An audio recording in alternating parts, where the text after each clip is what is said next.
what do you think? I mean, what do you think the 49ers issues are with Trey's throwing? Do you think it's about the lack of a spiral? Is because I know that the receivers, and you can talk to any receiver there is. The hardest ball to catch is a ball that comes out hot and it's not a spiral, especially in any kind of inclement weather. So that to me seemed to be like for sure you need to throw with a spiral and not have those wobbles. And I saw some wobbles in his passes Tuesday, but they were less pronounced. They weren't wild wobbles. They were just kind of a little bit more subtle. What did you notice the differences? I mean, I thought that he threw the ball well. I mean, I was watching Mm-hmm. him during the warm-ups, and all of that seemed good. When he's missed in the past, he's missed high. I mean, Right. that was training camp. There was especially those out patterns, anything towards the sideline. I just remember kind of consistently, um, balls that those types of passes that have to be in a certain spot. You can't throw them too far inside or else they'll get picked off. You put them right at the sideline where only the receiver. And he had trouble hitting those. And when he missed, which was a lot, it was high. And so there was just no kind of consistency about that throw. And I think that's part and parcel to mechanics. If the mechanics aren't good, you can't be consistent. And that's what, when you ask the question, what are the 49ers looking for? That's it. The ball's out on time and it goes to the exact right spot every time. So that's what he's working on now. Very hard to say after one kind of 7-on-7 practice where I thought he was checking down a lot in that He practice. didn't attempt very many down the field. Yeah, I don't know, and sometimes that's what he's working on that day. I don't know exactly what he was supposed to be working on that day. I do know that some of his short throws have been off in the past. Um, so the fact that he was accurate on the short throws, even that, which you expect to be a gimme, I think that's a good step in the right direction. He was bad on the short stuff in Chicago.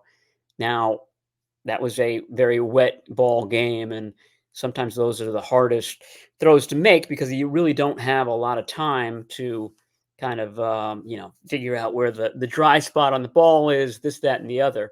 So I think a lot of his stats, which aren't good over his career, are skewed by the fact that one of his four starts, one of his three complete games was a very, very oddball game in terms of weather. So I think that certainly drives down the stats a bit.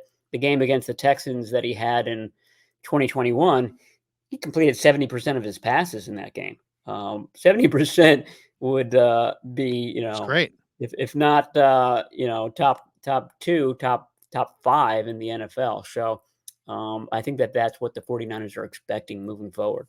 What was your takeaway from his conversation in the auditorium with us when he revealed a few things? He kind of, I mean, to me that was he really, I felt like we were really getting a good peek at kind of, just a little bit about what's important to him and his personality. He said he's enjoying playing football again, as if to suggest that there was a time where he wasn't really having a whole lot of fun. It was revealed that he's been working with a sports psychologist, and then Grant asked him, "Oh, is that brought on by the team?" And he's like, "Well, suggested by the team, but it wasn't necessarily handpicked by the team." But the way he spoke about his experience, it revealed that the pressure that this 23-year-old player is under is pretty immense, and it's a lot more than maybe some of us have talked about. He doesn't play it up for sure. He's not complaining, but to me, it seemed like a young man that had been through quite a bit. Yeah, I mean, and I don't know whether that is kind of anticipatory. Here he is. When he was drafted, he was 20 years old. I'm sure people were wondering, okay, how is a 20-year-old going to handle all of this pressure? The team traded, used 3 first-round picks to get him. I thought it's very interesting that I forget how many quarterbacks were taken in this most recent draft. I want to say 14. I think that's right. A huge number. 10 of those quarterbacks are younger than Trey Lance. So, Wow. that it just underscores how young he is, and smallish college, didn't play a lot in college, and so there's a lot that comes with it. So I don't know whether he would kind of set up with a support group that helps him. Here we are, talking about what he was doing in March in Dallas, and what his S2 score was. That was a big thing in the winter. So everything that this poor kid does is scrutinized.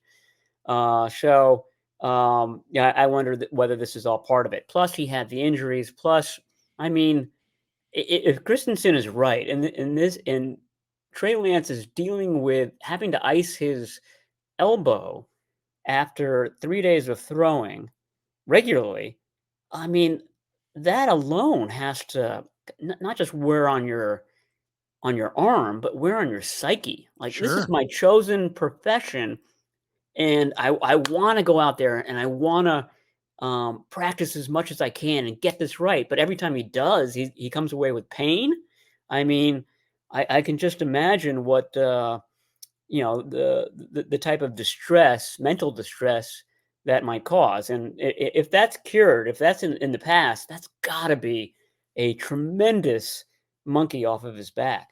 No doubt. No doubt. I mean, imagine if you had to write all your articles and after 4 sentences you got carpal tunnel. Yeah, You know, I mean, I yeah. mean, and you're sitting there and you're shaking out your hand and I think this will get better, but it would probably you dread it, right? You would dread every article you wrote, and maybe he got to a point, and we never asked him, but I mean, I'm sure he wouldn't want to complain, but I wonder, was he Well, and that's just dreading? it. Any sort of if you did complain, if you did note that I'm dealing with pain, I mean, it would be automatically sniffed out as a weakness.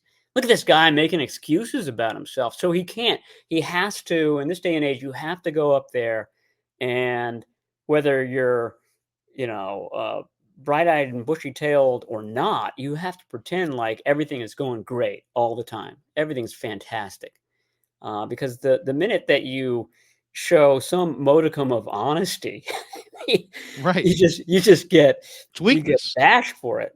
Yeah. Yeah, I mean, it's you get bashed for it, and it's kind of like it becomes your story, part of your story, and the Yes, last thing you want to have is that to have that be some. Oh, and and then of course people are going to run with it. Oh, this guy just enough of the excuses. Well, is it an excuse, or are we talking about a reason? There's right. reasons and there's excuses.